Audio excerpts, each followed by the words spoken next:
और ये मुद्दा सिर्फ डकैती और चंदा चोरी तक सीमित नहीं है। जब पोल खुली तो पता चला कि यहाँ मंदिर को बनाने तक में घोटाला किया गया था। एक केस में तो 2 लोगों ने 2 करोड़ रुपए में एक जमीन खरीदी थी और इसे सिर्फ 10 मिनट बाद 18.5 करोड़ रुपए में ट्रस्ट को बेच दिया। जनवरी 2021 पुणे में कुछ सिंधी कम्युनिटी के लोग डोनेशंस इकट्ठा करके मुंबई के एक जूलर के पास जाते हैं। ये लोग चंदे के इस पैसे से 210 चांदी की ईंटें बनवाते हैं। हर एक ईंट 1 किलो की थी और हर ईंट पर उनके इष्ट देव झूलेलाल की तस्वीर थी। ये लोग अयोध्या जाकर राम मंदिर को ये ईंटें दान कर देते हैं।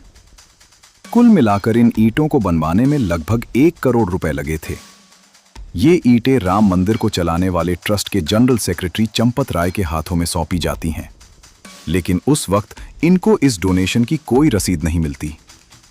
इन लोगों से कहा जाता है कि पहले ईंटों की क्वालिटी की जांच की जाएगी और उसके बाद ही रसीद दी जाएगी।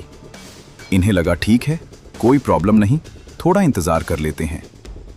6 महीने बीत जाते हैं, फिर 1 साल बीत जाता है, 2 साल, 5 साल। 5 साल बाद भी इनको इन चांदी की ईंटों की कोई रसीद नहीं मिलती। अब रसीद तो फिर भी एक चीज हुई दोस्तों। कहानी में ट्विस्ट ये है कि आज के दिन इन ईंटों का भी कोई अता पता नहीं है। किसी को नहीं पता कि ये चांदी की ईंटें आखिर गईं कहां। और ये तो सिर्फ एक केस था। असलियत में ये स्कैम इतना बड़ा है कि अयोध्या के राम मंदिर में पिछले कुछ सालों में कैश से लेकर सोने चांदी के गहने, ईंटों से लेकर हार, सब कुछ गायब हुआ है। रिपोर्ट्स की माने तो यहां पर 200 करोड़ रुपए से लेकर हजारों करोड़ रुपए की डोनेशंस गायब हो गई हैं। आइए समझते हैं आज के इस वीडियो में कैसे भगवान राम के नाम पर लोगों की आस्था के साथ खिलवाड़ किया गया और जनता को ही लूट लिया गया।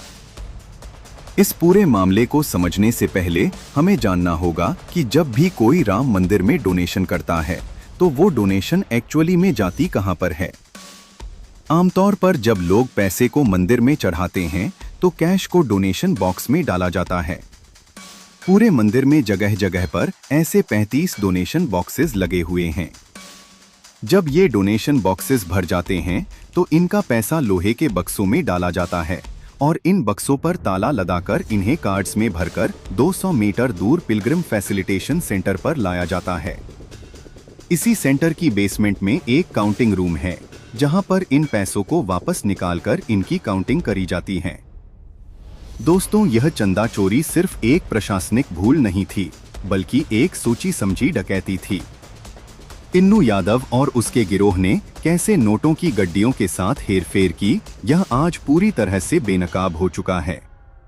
महिपाल सिंह जैसे लोगों ने जब इसे पकड़ा और रिपोर्ट करने की कोशिश की तो उनकी आवाज दबाने के लिए सीसीटीवी फुटेज तक डिलीट कर दी गई। 14 से 15 हजार की सैलरी वाले कर्मचारी कैसे रातों रात करोड़पति बन गए? यह सवाल हर उस भक्त को झकझोरने वाला है जिसने अपनी मेहनत की कमाई मंदिर में दी थी। सिर्फ चंदा ही नहीं, मंदिर निर्माण के दौरान जमीन खरीद में जो खेल हुआ वो भी कम चौंकाने वाला नहीं है। दैनिक भास्कर की रिपोर्ट्स ने साफ दिखाया कि कैसे 2 करोड़ की जमीन 10 मिनट के भीतर 18.5 करोड़ में ट्रस्ट को बेची गई। मंदिर के निर्माण मटेरियल में 40% कमीशन लेने के आरोप सीधे तौर पर ट्रस्ट के करीबियों पर लगे हैं। जब दस्तावेजों ने यह सब 2021 में ही साबित कर दिया था, तो फिर 5 साल तक चंपत राय और अन्य लोगों पर कार्रवाई क्यों नहीं हुई?